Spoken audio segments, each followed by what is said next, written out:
বঙ্গবন্ধুকে কোনো মতেই অস্বীকার নয়। বঙ্গবন্ধু জাদুঘর পোড়া সবচেয়ে বড় অন্যায় হয়েছে এবং যারা আজকে সরকারে আছে এবং আন্দোলনে সফল হয়েছে তারা এর সঙ্গে নাই, এ কথাটা তাদের বলা উচিত ছিল এবং দুঃখ প্রকাশ করা উচিত ছিল। যখন যে ক্ষমতাবান থাকে সেই ইতিহাসের মহানায়ক শাস্তি চায়, কিন্তু সেটা সত্য নয়।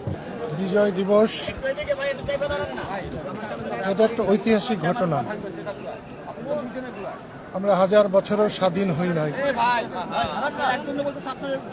16ই ডিসেম্বর বাংলাদেশের বিজয় আর 26শে মার্চ বাংলাদেশের স্বাধীনতা। স্বাধীনতার বিজয় এক কথা না। স্বাধীনতা জীবনে একবারই হয়। মানুষের জন্ম যেমন, জন্মের পরে মৃত্যু যেমন, স্বাধীনতা তেমনি। কিন্তু বিজয় মাঝে মাঝেই আসে এবং খুব তাড়াতাড়ি মানুষের ইচ্ছার মধ্যে, সময়ের মধ্যে নির্বাচন না হলে, নির্বাচনে না গেলে মানুষ বিক্ষুব্ধ হবে।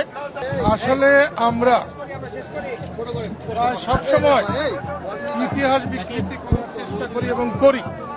যখন যে ক্ষমতাবান থাকে সেই ইতিহাসের মহানায়ক শাস্তি চায়, কিন্তু সেটা সত্য নয়। অতীতকে ভুলে গেলে বর্তমান যেমন নিপতিত হবে, ভবিষ্যৎ অন্ধকার হবে। আমি একটা জিনিস বলবো, স্বাধীনতাকে মূল্য দিতে হবে, স্বাধীনতার বীর সৈনিকদের মূল্য দিতে হবে, শহীদদের মূল্য দিতে হবে, স্বাধীনতার নেতৃবৃন্দকে মূল্য দিতে হবে। তাদের অস্বীকার করে আমাদের ভবিষ্যৎ ভালো হবে না। এই ক্ষেত্রে বঙ্গবন্ধুকে কোনো মতেই অস্বীকার নয়। এক্ষেত্রে আরো বলবো, সারা বাংলাদেশের অর্ধেকটা পুড়ে জ্বলে চারখার হয়ে যেত, কিন্তু বঙ্গবন্ধুর জাদুঘর পোড়া মানে অসভ্যতার শেষ সীমায় আমরা পৌঁছে গেছি। হালাকু খান, চেঙ্গিস খানেরা মিশর সভ্যতাকে ধ্বংস করার জন্য তারা মিশরকে জ্বালিয়েছিল।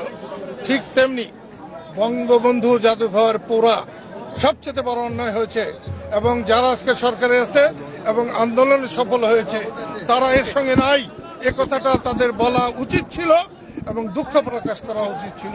আপনাদের ধন্যবাদ।